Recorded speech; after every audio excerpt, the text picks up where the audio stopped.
miliaran rupiah Jumat lalu semakin menguatkan rentannya barang-barang penumpang menjadi target operasi oknum pengutil di bandara. Tak berselang lama, sang pengutil pun tertangkap yang ternyata oknum bandara sendiri. Mereka berkomplot menyisir barang bawaan yang disimpan di bagasi atau di konter untuk menjarah dalamnya. Hal serupa juga pernah dialami Roy Suryo. Menteri Pemuda dan Olahraga ini bahkan sempat 2 kali kehilangan barang berharga yang disimpannya di dalam bagasi pesawat. Yang terakhir kali, mantan anggota DPR ini beruntung saat GPS locator yang dipasang di laptop miliknya memberitahukan posisinya melalui pesan singkat. Dari sinilah diketahui di mana keberadaan barang-barang milik Roy Suryo, termasuk sang pelaku, yang ternyata orang dalam maskapai penerbangan yang ditumpangi oleh Roy Suryo sendiri.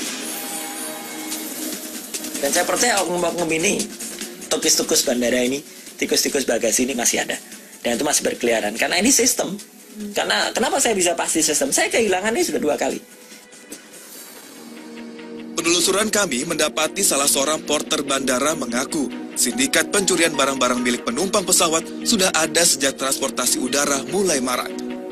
Jika semula pelakunya hanyalah petugas yang mengurusi bagasi pesawat, namun kini, oknum petugas pun melibatkan diri memperlancar aksi anggota sindikat pengutil bagasi penumpang.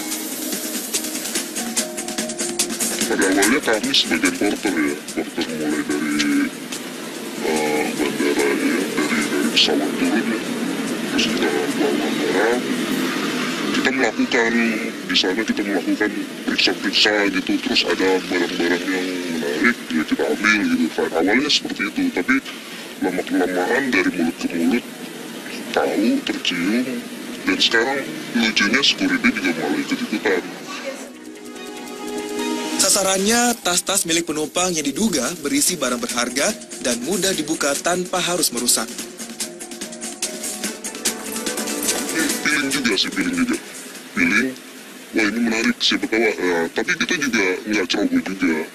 Artinya kan ada koper juga yang terkunci, tergembok, itu tidak kita paksa, gitu loh. Ini kita nyambi saja, ada oh iya, sletingnya tidak terkunci. Kita sambil tepat kita lihat pelan-pelan, oh ada yang menarik nggak barangnya. Oknum pengutil ini bisa beraksi di mana saja, mulai dari saat barang akan dimuat ke bagasi pesawat sampai ke terminal, saat barang akan diambil penumpang.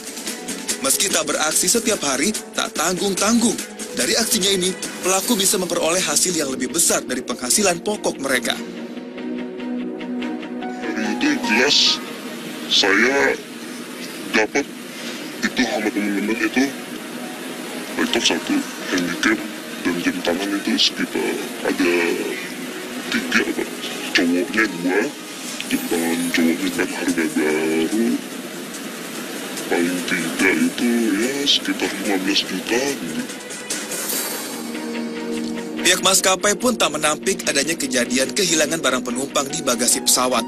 Bahkan bila ada oknum karyawan yang terlibat, pihak maskapai tidak akan segan memberikan sanksi yang berat. Di 3 hari kita mencari di seluruh stasiun, di seluruh airport, mungkin ada tercacar di mana, bisa saja terjadi. Kalau hilang kita ganti, kalau misalnya ada kita anterin. Pasti ada 1-2 lah yang kejadian seperti itu, pasti saya nggak pungkiri. Kalau terjadi hal seperti itu, maka ya terus terang kita akan keluarkan orangnya, pasti gitu. Sebagai pihak yang bertanggung jawab mengelola bandara, Angkasa Pura tidak tinggal diam atas kehilangan yang dialami penumpang. Namun banyaknya pihak yang terlibat di dalam pelayanan jasa penerbangan membuat pengawasan harus dilakukan bersama dengan instansi lain. Pengelolaan handling bagasi dilakukan kerjasama antara airline dengan ground handling. Saya pikir untuk yang kehilangan ini harus kita telusuri dulu kejadiannya di mana, karena operator untuk ground handling ini ada beberapa di Bandara Soekarno-Hatta. Akan kami konfirmasi terlebih dahulu. Meski begitu, pihak bandara tak mengusahakan sistem keamanan terbaik bagi operasional di dalam bandara. Sejumlah petugas ditempatkan di berbagai area dalam rangka pengawasan keamanan. Keberadaan mereka pun ditunjang dengan ratusan kamera CCTV yang siap memantau setiap aksi yang terjadi di lingkungan bandara. Maraknya aksi pengutil yang beroperasi di bandara tidak lepas dari kelalaian pengelola jasa penerbangan dalam melayani para penumpangnya. Akhirnya kenyamanan yang ditawarkan tidak akan memberikan kepuasan kepada para penumpang bila faktor keamanan masih belum menjadi prioritas para pengelola jasa penerbangan.